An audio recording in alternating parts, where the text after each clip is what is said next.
Capricorn, welcome in this is your reading. Be open-minded po, hindi po halos lahat makaresonate. Kaya piliin nyo na lamang. And thank you nga po pala sa mga nag-subscribe, lalo na sa mga bumabalik. Marami pong salamat. Give me the message for Capricorn. Sino yung parating sa iyo ngayong Hunyo? Give me the message for Capricorn. Sino parating sa iyo ngayong Hunyo?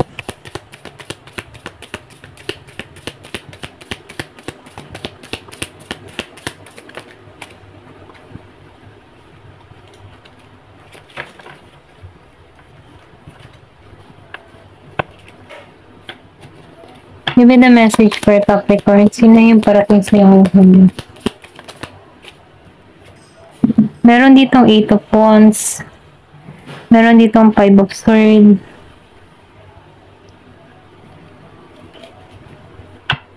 Nakita ko dito yung biglaan pagbabago sa iyo, okay? Meron ditong magbibigay ng sulat or pwede rin sabihin na may mag-message sa iyo, okay?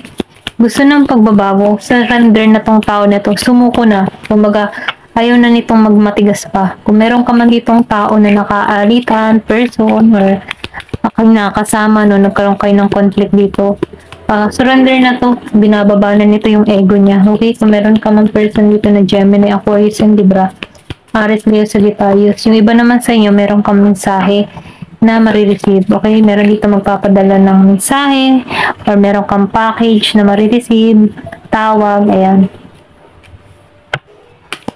So, nakita ko yung iba sa inyo, meron ka ditong pinagsisihan na maling desisyon, okay? Meron ka ditong, kumagana, yung mga maling desisyon na gawa mo sa iyong buhay ay hindi mawala-wala sa isip mo, no? Sumasabi pa rin to sa'yo, okay?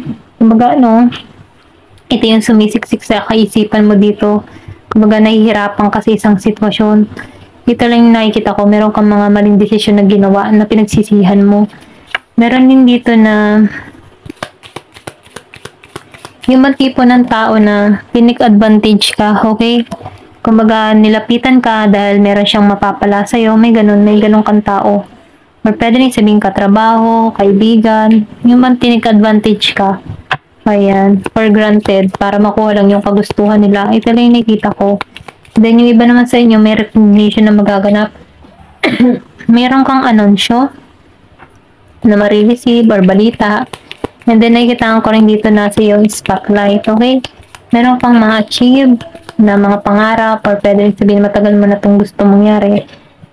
Meron ditong gagraduate or meron dito na nagiging maayos, ano. Ito lang nakikita ko. Sa'yo nakatutok yung attention ng mga tao. Or pwede rin meron kang mga ginagawa sa social media na napapansin na ng ibang tao. Ayan, ito lang nakikita ko. So, yung iba naman sa inyo, no, nakikil ko dito na meron kang inalisan na tao or pwede rin sabihin, merong umalis sa yung tao sa buhay mo, okay? Na kung saan, ano, matigas ang ulo neto. Okay, ito lang nakikita ko. Then, nakikita ko rin dito na ginuwit mo na to, yung bang tipo na inalisan mo na to.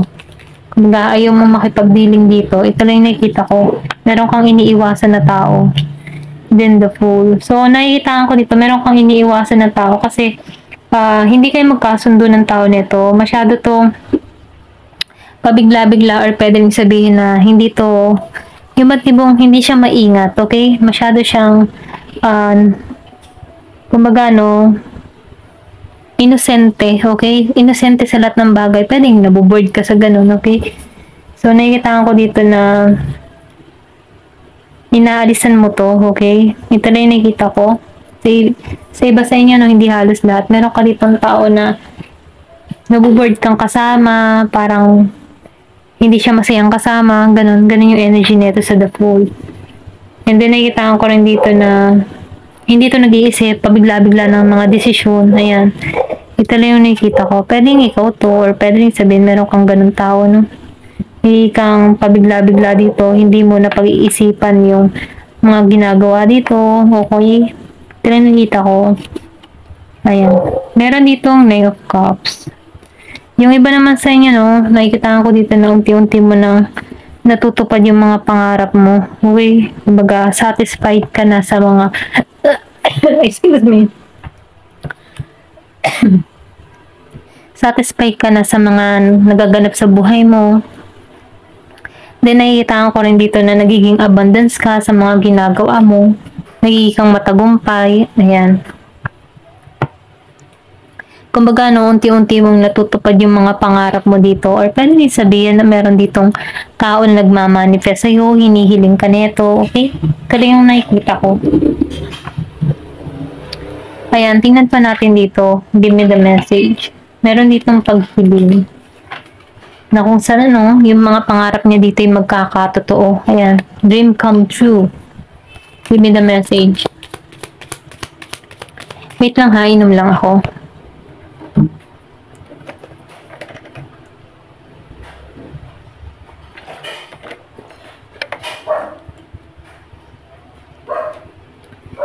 Give me the message. Ano pa yung mensahe?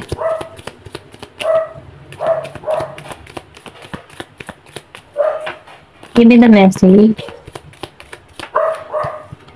Oh, the sun. Meron ka ditong pangarap na matutupad. Dream come true mo to. So, tatagumpay ka dito. May happiness. Ayan, confirmation dito, no? Magiging kang masaya matagumpay sa mga desisyon na gagawin mo. Kung before, nagkaroon ka ng maling desisyon. So, ngayon, ito na. Ipagkakalob na sa'yo dito. Okay? Give me the message. Ano pang mensahe? Meron ditong 31 years old.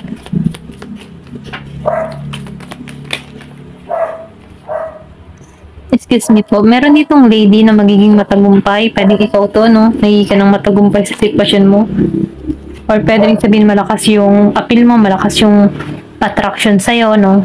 Malakas ang charisma mo. Ito lang yung nakita ko. And then nakita ko rin dito, no? Meron ka ditong ma-attract na tao na logic, okay? Matalino tong tao na ito. Yung ba tipo na kaya niyang ikat yung mga taong hindi niya na kailangan sa buhay niya, okay? Kaya ito ng tao na to nagigitong matalino. Nakikitaan ka ng tao na ito ng potensyal na makasama sa kanyang kumbaga, nakikitaan ka ng tao na ito ng potensyal na makasama sa hinaharap. Ito lang yung nakikita ko. So, nami-feel ko dito na ito yung nakatuon sa'yo or nakapokus to sa'yo. Ito lang yung nakikita ko. Kasi nakikitaan ko dito, malakas yung appeal mo eh. Bear. Pero ganun pa man, nakikita ko dito, marami kang pagsubok na kinaharap, okay? Oh, meron dito na sing-sing, meron ditong ikakasal. Or pwede rin sabihin meron kang regalong marireceive. Merong blessing, may biyaya na parating sa'yo. Yung iba naman sa inyo may pera. Or pwede rin sabihin meron ditong proposal na parating dun sa iba, no? Kasi meron dito akong nakikitang na-attract na tao sa'yo. So, child. So, nakikita ko rin dito, no? Yung iba sa inyo, meron kang anak nito, yung tao na to, okay? Meron kayong anak nito. Nakatuon pa rin siya sa'yo. Pwedeng sinusubaybayan ka nito in social media. Inisto ka ng tao nito. Clover. So, nakikita ko dito yung blessing. Meron dito mapalad. Meron seswertihin dito sa Clover. Kumbaga nasa iyo yung swerte or papabor sa iyo yung swerte dito. Kita lang nakikita ko. Yung mga pinaghirapan mo ay magkakaroon na ng pagbunga or unti-unti na nagkakaroon ng resulta. So, Coffin, meron ditong gusto ng simula sa'yo or pwede rin sabihin, ito na yung, dito ka nakatuon na sa new beginning na naghihintay sa'yo kasi tinanggalan mo na yung past. Ito na yung nakikita ko dito. Kasi meron kang iniwasan na tao dito, okay? Meron ka dito nakadil na sobrang toxic, okay? Ito na yung nakikita ko. So, meron ditong Queen of Flower and King of Flower, di partnership ano. So nakita ko rin dito na ikaw nagiging kang matalino at ang person mo nagiging matalino. Pareho kayong matalino, no? Kumbaga hindi kayo parehong sumusuko, ano, yung kumbaga competitive din tong tao na to. Yung iba sa inyo, pwede mo ito yung ma-attract mo, no? Yung katulad ng ugali mo. Ito lang yung nakikita ko. Kumbaga pareho kayong competitive, kaya nakikitaan ka ng tao nito ng potential kasi nakikitaan ka ng tao nito na may dignidad, okay? Hindi ka basta-basta makukuha or nakikitaan ka niya ng loyal, okay? Magiging loyal mo. Doon siya na-attract sa'yo sa pagiging kung paano mo dinadala yung sarili mo, kung paano ka manindigan, at kung paano mo hinaharap yung mga pagsubok sa buhay mo, okay? Pwede rin sabihin matalino ka, okay? Kumbaga pinag-iisipan mo lahat ng mga sinasabi mo, hindi ka basta-basta nagdidesisyon ng hindi mo pinagplanuhan. Meron ditong bird, so meron ditong love. love na parating sa'yo. Okay, meron ditong message na parating sa iba. And then, nakikita ko rin dito, no, yung happiness. Ayan. True love, yung iba. Then, nakikita ko dito yung abundance na patungo. Itong pagmamahalan na ito, no, may dala tong swerte.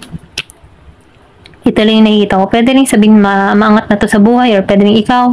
Kasi meron ako nakita ditong recognition sa'yo, okay? Nakikilala na yung mga gawa mo. Or pwede rin sabihin business-minded, okay? Meron ka ma-attract dito na katulad mo business-minded, ayan. Ito lang yung nakikita ko. Ayan. Thank you for watching. Love and peace.